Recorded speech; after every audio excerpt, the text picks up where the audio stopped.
हे Riders, क्या आपने भी ई-रूपी के बारे में सुना है? अब कुछ लोग कहेंगे हाँ भाई, ये भी एक तरह से इंडिया की क्रिप्टो करेंसी है मे बी। लेकिन नहीं मेरे दोस्त, ये क्रिप्टो करेंसी नहीं है। ई-रूपी एक डिजिटल करेंसी है। कंफ्यूज हो गए? चलो दोस्तों, अच्छे से समझाता हूँ। क्रिप्टो करेंसी जैसे बिटकॉइन ब्लॉकचेन टेक्नोलॉजी से बना है।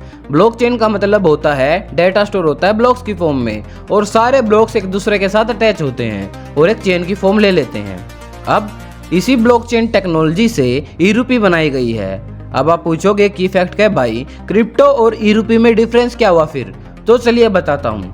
क्रिप्टो ब्लॉकचेन टेक्नोलॉजी का यूज करती है, बट वो डिसेंट्रलाइज है। मींस उसका एक्सेस एक पर्टिकुलर पर्सन या एजेंसी के पास नहीं है, वो एक तरह से डिस्ट्रीब्यूटेड है। वही अगर मैं बात करूं ई-रूपी की, तो वो ब्लॉकचेन टेक्नोलॉजी पे वर्क करता है, बट वो सेंट्रलाइज है। मींस उसका एक्सेस सिर्फ एक पर्टिकुलर एजेंसी के पास है, जो कि है RBI, reserve bank of India. अब ई-रूपी को अच्छे से समझाता हूँ। आरबीआई ने 1 दिसंबर 2022 को ई-रूपी लॉन्च कर दी थी और उसको नाम दिया था CBDC, that is central bank digital currency. Suppose आपने कई सामान खरीदा, तो आपके पास पेमेंट करने के 2 ऑप्शन हैं, एक है यूपीआई और दूसरा है कैश। लेकिन फ्यूचर में दोस्तों कैश बिल्कुल खत्म हो जाएगा और तब हम यूज़ करेंगे ई-रूपी। दोस्तों, जैसे कैश में हमारे पास नोट्स और कॉइन्स होते हैं, ऐसे ही ई-रूपी में हमारे पास डिजिटल कॉइन्स और नोट्स होंगे। कॉइन्स में हमारे पास 50 पैसे और 1 रुपये का कॉइन होगा। नोट्स में हमारे पास 2 रुपये, 5 रुपये, 10, 20, 50, 100, 200, 500 रुपये का नोट होगा। यहाँ पर मैं आपको गजब के फैक्ट्स बता दूं। ई-रूपी के नोट पर भी रेगुलर नोट्स की तरह लिखा होगा इशूड बाय आरबीआई, गवर्नर के सिग्नेचर, और मैं धारक को X रुपए देने का वचन देता हूँ। ई कैश के नोट पर भी फिजिकल नोट्स की तरह एक सीरियल नंबर होगा। अब आपके माइंड में क्वेश्चन आया होगा कि ठीक है, ई-रूपी के बारे में थोड़ा समझ में आ गया, पर ई-रूपी कहाँ मिलेगा, कैसे यूज़ करेंगे? तो चलिए बिना देरी किए बताता हूँ।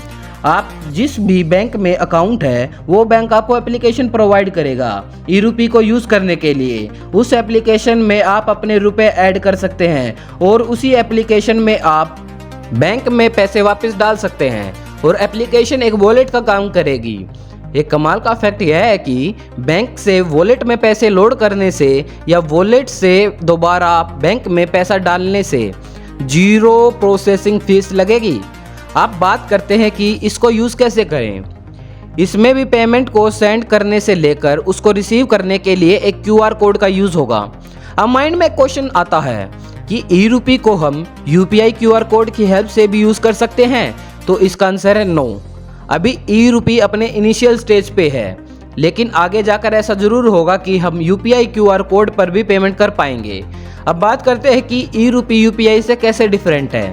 देखिए, जब हम यूपीआई से पेमेंट करते हैं तो हमारा पैसा बैंक में होता है। हम फ़ोन पे, पेटीएम जैसी ऐप्स का यूज़ करते हैं पेमेंट करने के लिए।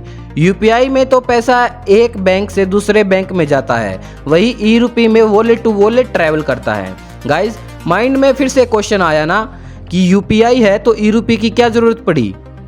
तो चलिए मैं आपको बता देता हूँ। देखिए, जैसे यूपीआई में पैसे बैंक टू बैंक ट्रैवल करते हैं और हमें फ़ोन पे, पेटीएम जैसी एप्लीकेशन का यूज़ करना पड़ता है, तो यूपीआई से बैंक और उन एप्लीकेशन को पता होता है कि हम कहाँ, कितने, कैसे पैसे अपने यूज़ कर रहे हैं। तो आगे जाकर इस डेटा की चोरी हो सकती है या इसका मिसयूज़ हो सकता है। इसलिए आरबीआई ने ई-रूपी लॉन्च किया है। लेकिन आप कहोगे कि फैक्ट क्या है भाई, तो ई-रूपी का यूज़ करने के लिए हमें भी तो बैंक की एप्लीकेशन का यूज़ करेंगे, तो बैंक को तो हमारी सारी डिटेल्स होगी। तो चलिए समझाता हूँ।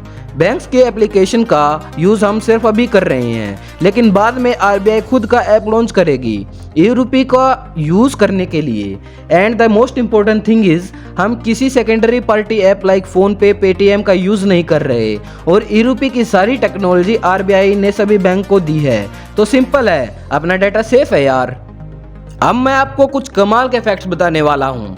जब रुपए बैंक में होते हैं तो बैंक उन रुपए पे हमें कुछ इंटरेस्ट पे करता है, लेकिन जब रुपए उस एप्लीकेशन या मैं कहूँ ई वॉलेट में होंगे तो हमें कोई भी इंटरेस्ट नहीं मिलेगा।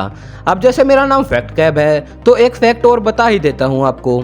यूपीआई में जैसे मनी सेंड करने की एक लिमिट है, लेकिन ई-रूपी को सेंड या रिसीव करने की कोई लिमिट नहीं है। Guys, it's limitless.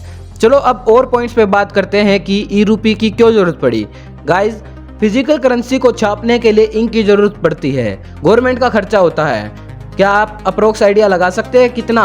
कमेंट में बताओ।